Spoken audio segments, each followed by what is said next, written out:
Oi, gente, seja muito bem-vindo a mais um episódio da nossa série Eternamente Vocacionados. É uma alegria ter você conosco e desde já eu peço que você possa compartilhar e enviar esta série para que outras pessoas também possam assistir. Neste episódio, quem partilhará para nós, quem trará para nós o teu testemunho é o nosso irmão, Padre José Cláudio. Vamos acolhê-lo.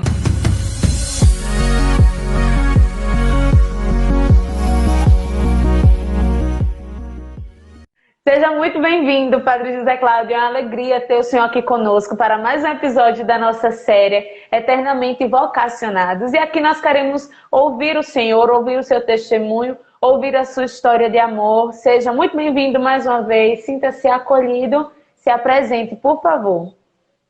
Muito bem, minha irmã Caroline, eu agradeço desde já o convite, agradeço a sua acolhida, agradeço o seu testemunho também, que muito me edifica, o seu sim a Deus. Sou Padre José Cláudio, né, da Comunidade Obra de Maria, e é sempre uma alegria poder partilhar aquilo que Deus fez e que deu sentido, né, maior à nossa vida. No caso, hoje também partilhando deste amor de Deus que veio dar um sentido maior à minha vida. O senhor, natural de onde? Quanto tempo o senhor tem de comunidade? Muito bem. Eu sou natural Pronto, nasci em Itabaiana, mas sempre vivi até os 23 anos, até ir para a comunidade Obra Maria, vivi lá em Serrinha, também Juripiranga, né, conhecido como também Serrinha, e estou na comunidade já há 21 anos. Como o senhor disse, entrou para morar na comunidade aos 23 anos, não Sim, é isso? sim, sim. Antes, quem era o José Cláudio que vivia em Juripiranga, em Serrinha? Pelo fato de eu ser hoje padre, pelo fato de eu ser hoje ser missionário, muitas pessoas pensam que eu cresci na caminhada de igreja, né? Cresci sendo coroinha ou ajudando em alguma coisa, que eu fiz catequese, que eu fiz primeira comunhão, fiz crisma, fiz um processo normal de caminhada cristã e, na verdade, não. Né? Na verdade, eu não tive nenhuma experiência desta. Eu não tive nenhuma catequese durante os primeiros 20 anos de vida. Eu não sabia nem o que era uma Santa Missa, né? Nem uma Santa Missa eu não sabia o que era. Então, totalmente desligado, né, da vida de igreja, da vida cristã, da fé cristã. Até os 18 anos, eu nem sequer ainda fazia nenhum sinal da cruz, nem rezava o Pai Nosso e uma Ave Maria, nem quando acordava, nem quando ia dormir. Um dia um primo meu, um primo irmão, crescemos juntos, temos a mesma idade. Quando tinha lá mais ou menos 18 anos, ele me fez essa pergunta: olha, tu não rezas antes de dormir? Eu fiz: não. Nem o Pai Nosso, nem a Ave Maria? Não. Tu não faz nem o sinal da cruz? Eu digo: não. Aí ele disse: tá, tu és um boi, estás feito um boi, só come, trabalha, dorme e nada mais. E ali já me deu um toquezinho de Deus e comecei pelo menos a rezar um Pai Nosso, Ave Maria e fazer o sinal da cruz, mas nada mais do que isto. Não rezava, continuei sem fazer nada mais que isto. Continuei na minha vida sem buscar a igreja, sem missa, sem conhecer nada da fé. Pelo contrário, eu estava vivendo uma escolha de vida muito tomada pelo vício, né? Pelo vício da bebida alcoólica. A partir dos 14 anos ali comecei a beber e fui só ano após ano crescendo no vício do álcool, né? Então comecei a virar um dependente alcoólico, de tal forma que eu bebia em qualquer dia da semana, bebia muitas vezes copos de aguardente, de cachaça, né? Cheio de estômago vazio. Um grande sinal de que o quanto eu bebi foi de uma forma forte, exagerada, é que quando eu parei de beber, 3 anos depois, quando entrei para a comunidade, já entrei naquela altura sentindo uma certa fraqueza, mais magro, mais pálido, e não sabia o que era. Uma falta de energia. E fui depois perceber que o meu fígado estava degenerando, né? O médico, quando viu meus exames, até estranhou, porque eu estava na comunidade já, e ele disse: mas está parecendo um fígado de alguém que viveu no álcool, né? Ele nem percebeu como um missionário estava com o fígado daquele jeito, né? Só que ele não sabia da minha história para trás, uns 3 anos para trás. Então, ele pensou que eu estivesse com cirrose ou hepatite C. Mas, graças a Deus, né, com muita fé, com tratamento, com medicamentos, com muito cuidado, fui me recuperando, graças a Deus. Mas, até os 20 anos, assim estava eu, totalmente desligado da fé e, pelo contrário, destruindo a minha vida no álcool, né, na bebida. Muitas vezes bebia a ponto de não saber nem o caminho de casa. Mas assim estava eu, aos 20 anos. Padre, e como foi a sua experiência com Deus, né? Como foi que o Senhor, qual foi o dia que o Senhor entendeu e disse, olha, não dá para mim essa vida mais não? Porque pelo que eu entendi, foi dos 20 anos aos 23 o Senhor já entrou na comunidade. Então Deus ele teve uma certa pressa aí, né? Mas qual foi o tempo que o Senhor teve essa experiência com Deus, esse encontro com Deus? Muito bem. Eu tenho uma amiga de infância, também vizinha de frente da minha casa, no tempo morava na frente da minha casa. E ela me viu crescer ali, né, dessa forma, mas ela teve uma experiência com a renovação carismática, com o grupo de oração. Naquela altura, ela era coordenadora do grupo de oração. E foi aí, no dia 19 de agosto de 1996, né, esse dia que Deus escolheu para me tocar de uma forma profunda, né, que foi para mudar totalmente o rumo da minha vida, né? Numa segunda-feira, neste dia, 19 de agosto de 96, ela chegou, juntamente com um outro amigo, que hoje é meu padrinho de crisma, o Sebastião Marlito, de Juripiranga também, chegaram para mim para falar, né, para falar de Deus, para ler a palavra de Deus. Na medida em que eu fui escutando a palavra de Deus, eu comecei a ter esse encontro comigo mesmo, né? Esse encontro existencial, fazer aquelas perguntas existenciais que eu nunca tinha me feito. O que é que eu estou fazendo na minha vida, né? Estou só estragando o meu futuro? Só estou dando preocupação para minha família? O que é que eu estou fazendo para Deus? Não estou fazendo nada. E a partir daquele momento eu fui para casa, estava na casa do meu primo, fui para casa com o corpo quente que parecia que eu estava quase a pegar uma febre, né? Então, assim, introspectivo que fiquei, tão reflexivo que fiquei. Fui para casa, tomei um banho, fiquei assim a pensar. Naquele dia meu primo me chamou para ir à missa no domingo seguinte, daquela semana, e eu disse, não. Ainda estava meio pensando, refletindo, com vergonha de ir para a igreja também. E no outro domingo eu vou. Então, no outro domingo seguinte eu fui, né? Cheguei cheio de vergonha na igreja, nos últimos bancos, né? Sem saber de nada, sem saber responder nada. E depois, alguns dias depois, essa minha amiga com outras irmãs lá da comunidade de Ibiranga, que é fronteira com a minha cidade de Juripiranga, para quem conhece, é fronteira com Ibiranga, que é uma vila de Pernambuco, da região da cidade de fronteira. Eu participava do grupo de oração nesta outra comunidade.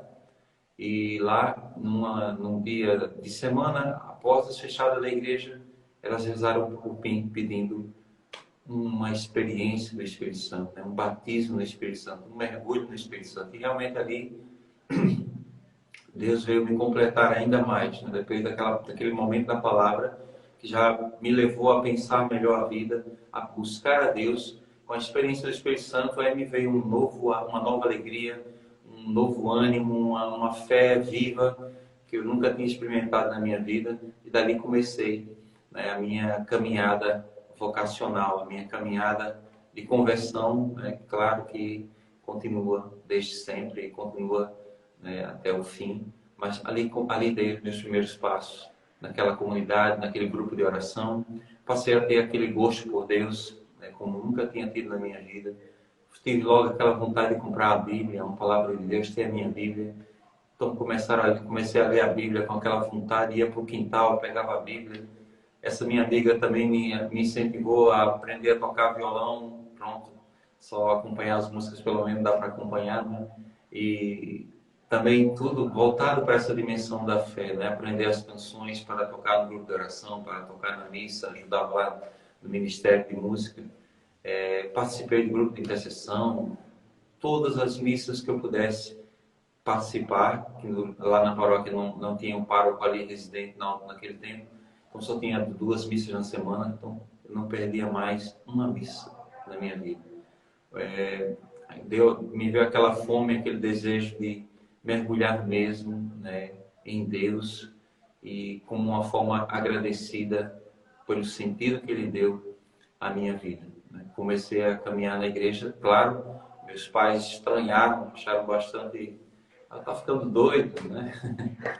Eles me viram um jovem que há muito tempo nunca ia para a igreja para nada, estava só no vício, no álcool e tudo, e de repente me vê daquele jeito, cantos, leituras, pegava o meu texto, ia para o quintal rezar, pegava a Bíblia e ia para a igreja, então está ficando doido, né? Foi uma mudança tão assim forte que até meus pais estranharam, né? Meus pais, irmãos e quem me conhecia. Agora, o senhor, logo depois que conheceu, que começou a caminhar, foi rapidamente, conheceu também o carisma, a obra de Maria, ou demorou algum tempinho? Como foi esse seu conhecimento com o carisma? Depois de mais ou menos uns 2 anos que eu estava caminhando na comunidade lá da paróquia, onde eu vivia, é que eu fui começar a conhecer, né? Só conhecia ali a Canção Nova, a comunidade conhecia a Canção Nova, mas na medida que eu fui caminhando, né, tive ainda uma namorada num tempo ainda do grupo de oração, né? Até porque isso tudo foi aos poucos acontecendo, né? O chamamento. Eu, num primeiro momento, quando comecei a caminhar para Deus, nem pensava ainda na possibilidade de que um dia Deus me chamasse ao sacerdócio. Até porque eu nunca ia para uma missa, né? Então, nem pensava até os 20 anos que um dia fosse ser missionário, fosse ser padre, né? Então, tive ainda uma namorada por 1 ano e 7 meses, ainda naquela experiência do grupo de oração. Só que naquele tempo, naquele percurso ali dos primeiros anos, ia crescendo dentro de mim um desejo de dar sempre mais, de servir a Deus, de fazer sempre mais alguma coisa por Ele, pelo Senhor, pela igreja, pelos irmãos, como uma resposta agradecida ao que Ele fez por mim, né? Então, a minha vocação, e eu acredito toda vocação e surge justamente de uma gratidão, né? Uma gratidão a esse amor de Deus que nos liberta, que nos cura, que nos enche, que nos ilumina, que dá sentido à nossa história, à nossa existência. Então, essa gratidão me levou a querer fazer mais por Ele, né? A dedicar mais do tempo, a dedicar mais. E esta amiga, outra vez, ela é como coordenadora do grupo de oração, ela participava dos encontros de formação em Carpina, que era ali justamente na comunidade de Maria, naquela altura, fazia os retiros vocacionais. Ela disse, olha, eu escutei falar de uma comunidade chamada Obra de Maria, tem os retiros vocacionais, fim de semana e tal. Aí me deu logo aquela chama, me deu logo aquele toque de sentir o desejo de conhecer, né? E foi assim que, quando teve um próximo retiro vocacional, depois que eu soube desta comunidade, ela me informou e nós fomos participar do retiro vocacional. E aí foi caminhando, né? Foi andando, dando pequenos passos, ou o senhor de cara olhou ali e fez, não, aqui é o meu lugar, eu preciso vir para cá, eu achei o meu lugar. Como foi? Quando eu cheguei lá em Carpina, onde aconteceu o retiro de fim de semana, já me veio um certo temor, uma sensação de que algo ia acontecer novamente e que a minha vida ia dar outra volta, né? Porque já tinha dado há 2 anos e 8 meses atrás, né? Foram quase 3 anos. Fiz o retiro vocacional em novembro de 98, né? Já era quase final de 98. E uma semana depois do crisma, né? Foi engraçado, porque eu fiz meu crisma com os 22 anos e naquele mesmo mês fui fazer a experiência vocacional, né? Mas quando eu cheguei lá, eu tinha uma sensação dentro de mim que ia acontecer algo. Eu tive até vontade de fugir de lá, de não ficar até o fim, porque eu sentia que algo diferente ia, mais uma vez, Deus ia fazer, né? De modo que quem já tinha participado lá do de outros retiros vocacionais, o Fernando, que hoje é um irmão da comunidade também, ele me dizia, olha, tu vai ser chamado. No domingo, o Gilberto geralmente faz um chamado, depois de um momento de oração, ele escolhe alguns jovens e tal. Aí eu até, isso era no sábado de manhã, eu até brincando com ele, até disse, né? Eu não vou esperar essa hora não. Quando for depois do almoço, vou pegar minhas malas, vou esperar você lá fora. Não vou ser chamado nunca. Aí pronto, Deus se antecipou, né? Geralmente no Gilberto sempre fazia isso no domingo. Quando foi no sábado à tarde, antes da missa, Gilberto pegou no microfone, estávamos lá uns quase 90 jovens. Gilberto pegou no microfone e disse, olha, eu não costumo fazer isso, mas eu sinto no meu coração agora que eu tenho que chamar algumas pessoas. Aí pronto. Quando ele falou isso, eu me baixei no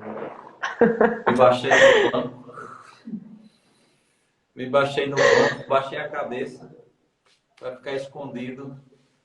Então, ele lançou o chamado para uma pessoa, né? E depois a próxima foi eu, né?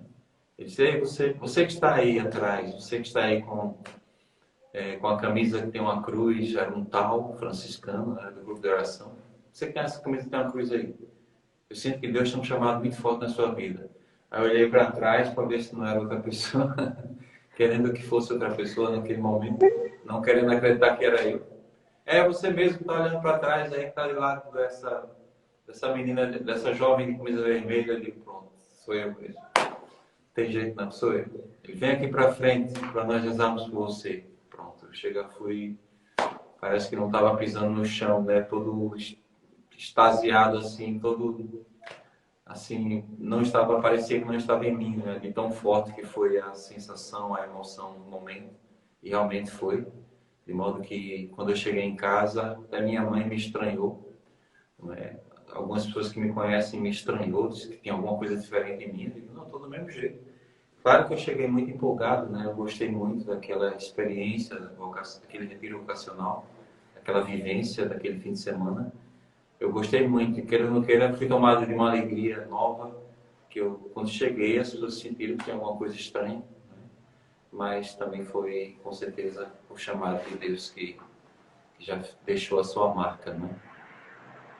Amém. Padre, aí dessa experiência, né, desse chamado feito pelo fundador e certamente por Deus, logo após o senhor entrou para morar na comunidade, ou ainda teve aquela de, não, calma, tô com medo, não tô... Eu, assim, a coisa, como diz, né, Deus teve pressa nesse sentido, né? Quando isso foi em final de novembro, então, no dia 12 de janeiro do ano seguinte, ou seja, um mês e 15 dias praticamente, né? Quase um mês e 15 dias, já fui fazer a experiência, né? Fui passar a fazer uma experiência de 20 dias na casa da comunidade em Recife, naquela altura. Então, foi difícil dizer para os meus pais, não é? Algo que eles nunca estavam preparados, né? Nesse aspecto, né? Nenhum filho nunca nem pensou para isso. Deixar a casa, deixar a família, deixar tudo. Para já na própria Juripiranga, naquele tempo, não tinha lá muitas pessoas que tinham uma história assim vocacional, ter de ser padre ou ter de ser missionário, até porque novas comunidades era algo ainda bem recente, no conhecimento da maioria dos cristãos católicos, né, sobretudo também.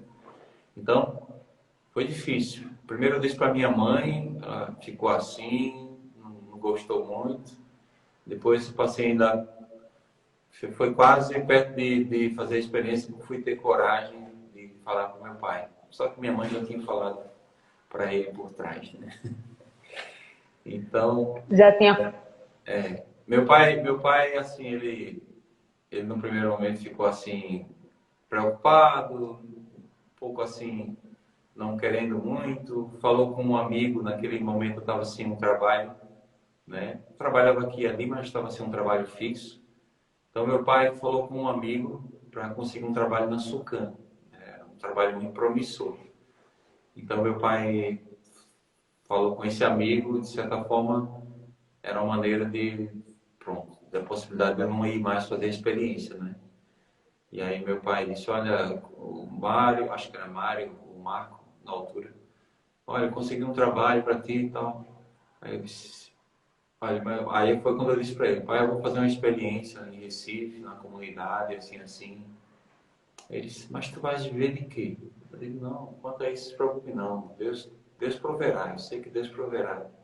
Se não der certo, eu volto e vou para o trabalho. Ele fez, não, mas tinha que dar a resposta logo. Eu digo, então já está. Já está dada a resposta. Eu passei 20 anos da minha vida procurando a minha vontade, viver do meu jeito, mas agora eu quero saber o que é que Deus tem para mim. Aquela experiência vocacional, eu senti que Deus tinha um chamado para mim e eu preciso ir atrás desse chamado, eu preciso me encontrar na vontade de Deus. Então, diga a Ele que eu agradeço, né? Muito obrigado, mas eu vou fazer a experiência de qualquer jeito. E realmente a experiência só fez ainda mais confirmar o desejo de voltar, de continuar. Depois da experiência eu voltei à casa dos pais, mas aquela vontade de voltar permaneceu, né? E foi assim que aconteceu. Acabei por voltar. Agora, me diga uma coisa, depois o senhor entrou, né, voltou, acredito que deva ter passado algum tempo, alguns anos, e o desejo pelo sacerdócio de um jovem que não ia à missa, que não fazia nem o sinal da cruz, não rezava um Pai Nosso nem quando ia dormir, nem quando acordava, agora sente o chamado de ser padre. Como foi que surgiu isso? Na própria experiência de deixar tudo, né? Eu acabei dando um tempo no namoro para também discernir o que é que Deus queria de mim. Né? Dei um tempo naquele momento. E quando já estava ali na vivência de missionário, vamos dizer assim, na vivência missionária, esse desejo de dar mais, esse desejo de fazer mais, fez com que eu fosse, aos poucos, me encontrando no chamado ao sacerdócio, né? Chamado da vocação sacerdotal. Claro, com medo, né? Eu sabia, um pouco que eu ia lendo, que eu ia conhecendo, eu sabia que isso era algo muito grande e não faltava medo também nessa dimensão de dizer o sim, de modo que quando comecei a estudar, não demorou muito tempo também. Quando comecei a estudar aberto a um tempo de discernimento, né? Digo, olha, se não for, até chegar lá, esse tempo de estudo é um tempo que eu vou estar aprendendo alguma coisa. No fim das contas, não fica perdido, né? Mas foi um caminho feito com oração, com lutas com relação ao medo do chamado, né? Da grandeza do chamado, porque no fim das contas a gente nunca se sente à altura do chamado, né? A gente está sempre em busca, a gente está sempre em caminho, estamos sempre a caminhar na direção do que Deus nos chama a ser, mas nunca devemos, ou se achamos que já chegamos, estamos iludidos, enganados, né? Então, diante do mistério que é a vocação, a gente sempre se sente pequeno e a caminho, né? Então, naquele momento, para dar esse passo, eu tive minhas resistências com relação também ao medo, né? Até porque eu sempre fui uma pessoa muito tímida, um jovem tímido, na minha casa, na minha família. Tinha vergonha de ser... Além de não comer na casa de ninguém, eu tinha vergonha até se alguém chegasse lá em casa e eu estivesse comendo na minha casa. Eu saía, deixava o prato lá e ia para casa, ia para o banheiro, ia lá para o quarto. Quando alguém fosse embora, eu voltava para comer meu prato de comida. Na minha casa eu tinha vergonha de comer se chegasse alguém de fora. Então, tinha também essas vergonhas, esses medos, essa insegurança que às vezes fazia criar uma resistência a me firmar. Só que o chamado foi só crescendo a certeza, e essa certeza venceu o medo, né? E pronto. Para meus pais, claro que era estranho também essa decisão, de modo que eu passei 4 anos como estudando seminário, sem meus pais saber que eu estava estudando para ser padre. Olha, se eles verem esse testemunho. Mas pronto, eles sabem, porque quando eu fui dizer já estava faltando só 1 ano. Foi rápido demais, como assim? Quando eu fui dizer para meus pais que eu possivelmente ia ser padre, eu já disse assim, para ir preparando o coração deles.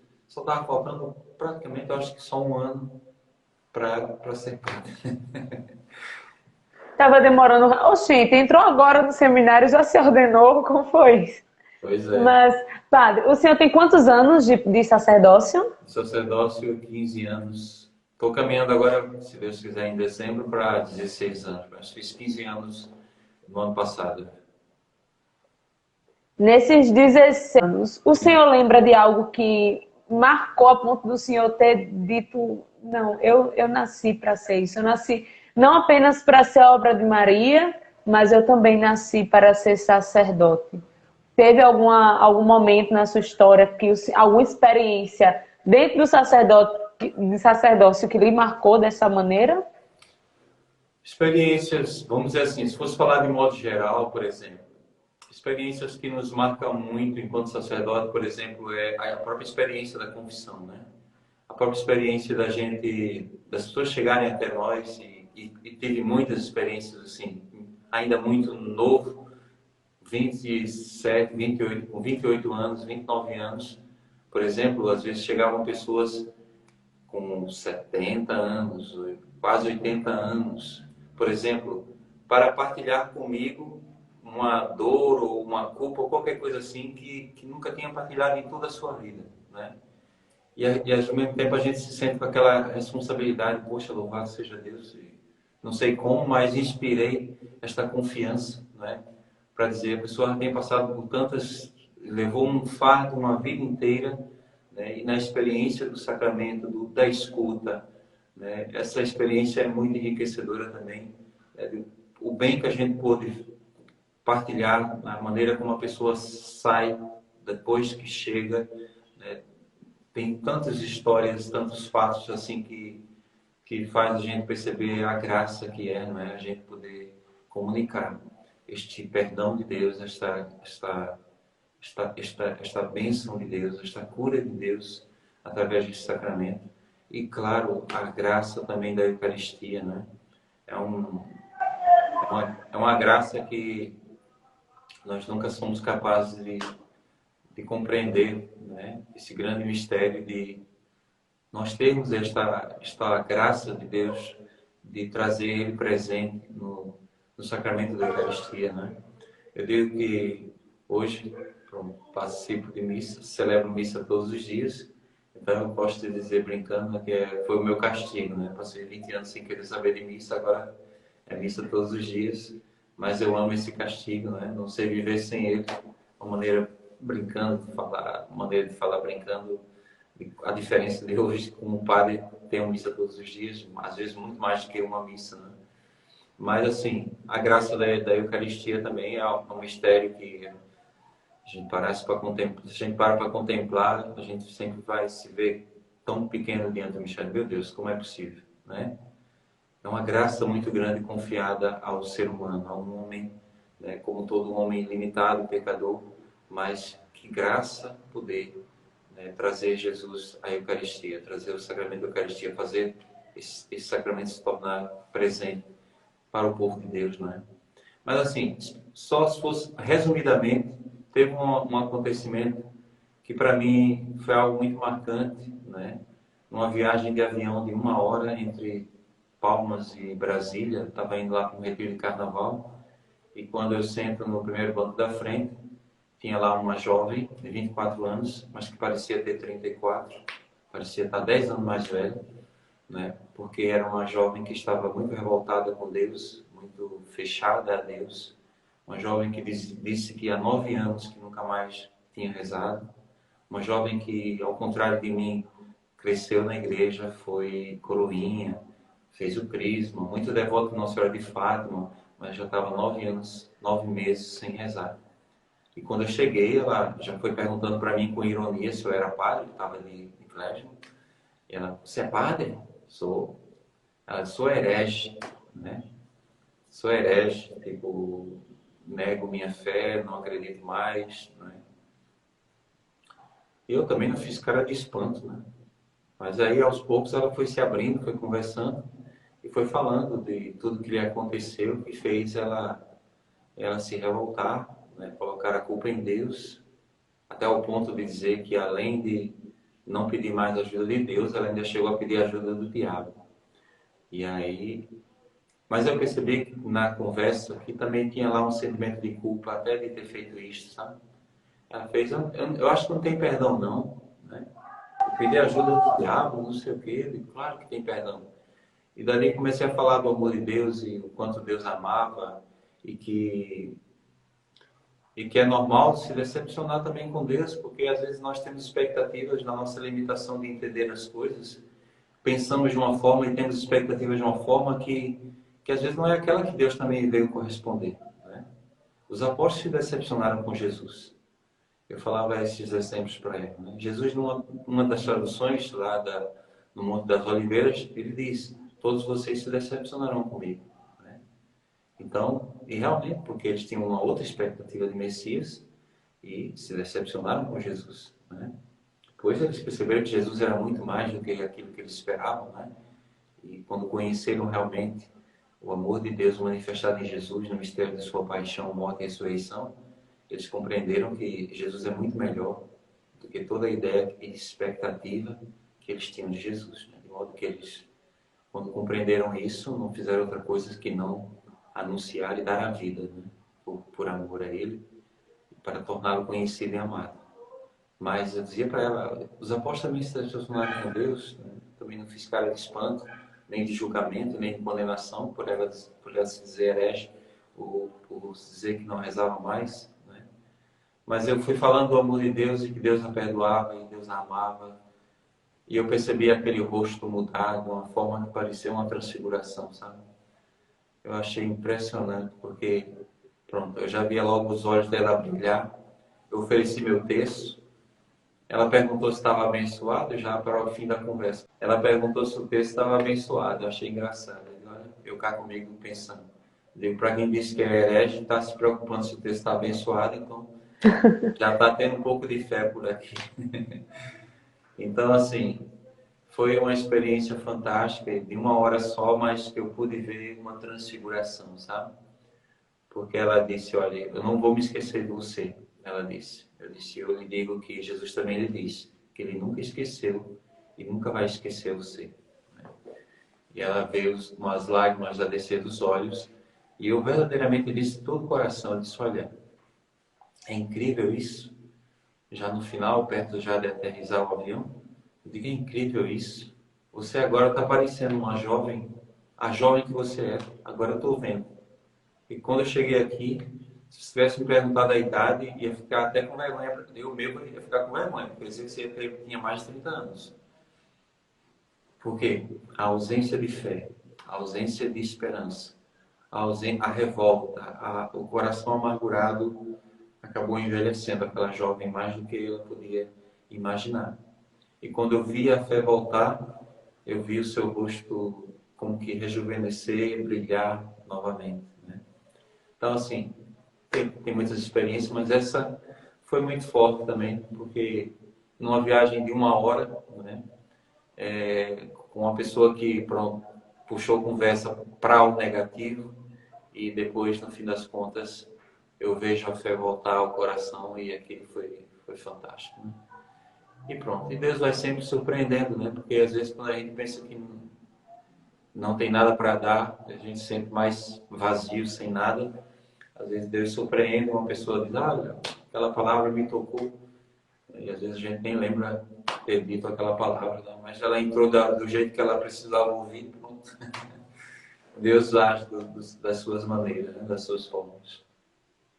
Acredito que tenha sido para ela um voo transformador, né? Dentro Olha, de um avião, quem imaginaria, né? Mas Deus, ele age oportuna e inoportunamente, mas ele age, né? foi algo tão Padre, impressionante diante... que foi algo tão impressionante que não houve uma terceira pessoa a não ser Jesus mesmo, né?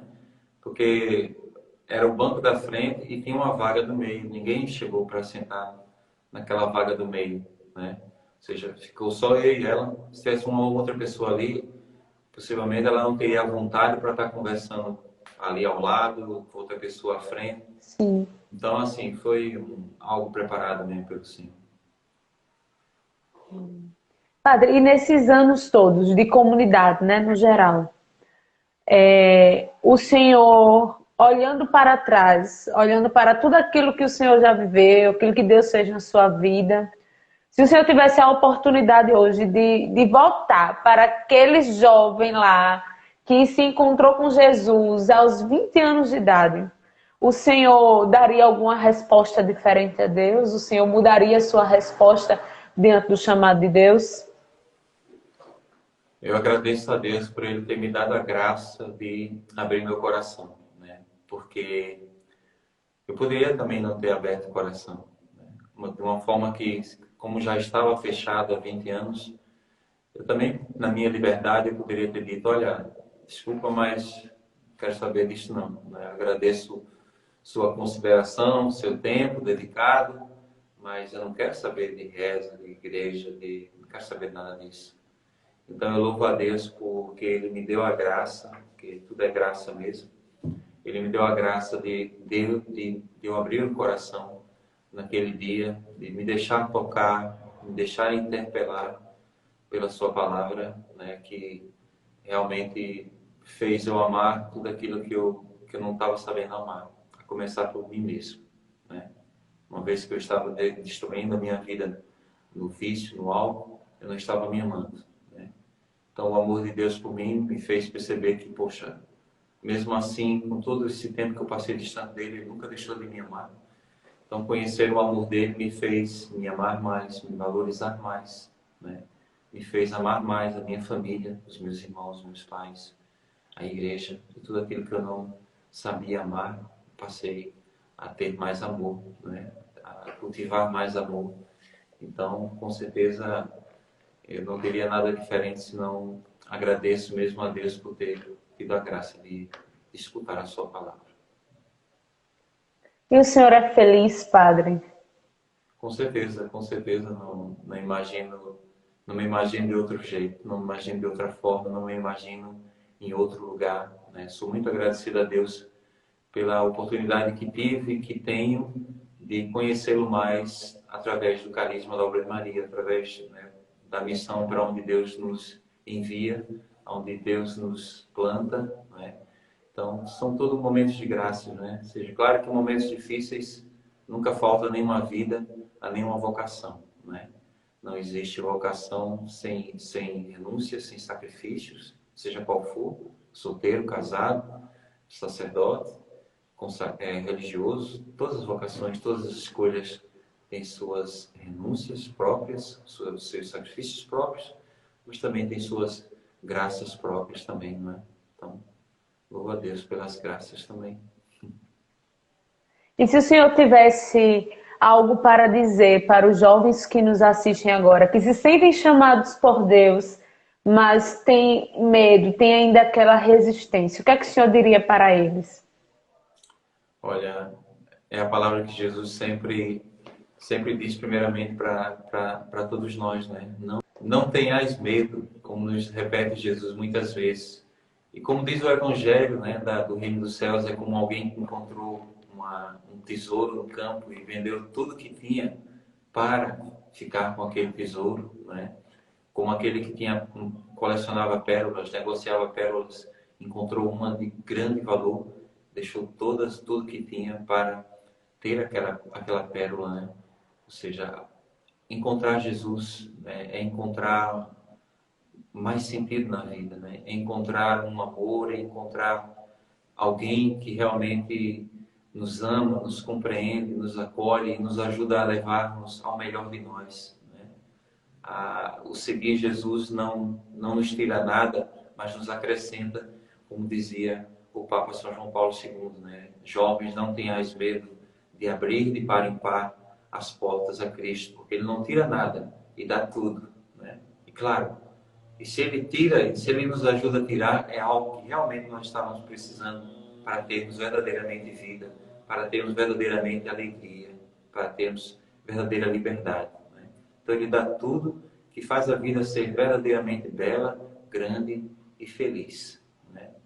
Então, seguir Jesus, conhecer Jesus, é chegar ao melhor que a gente pode ser nessa vida, né? Porque é muito triste uma vida que passa longe de ser aquilo que deveria ser, né?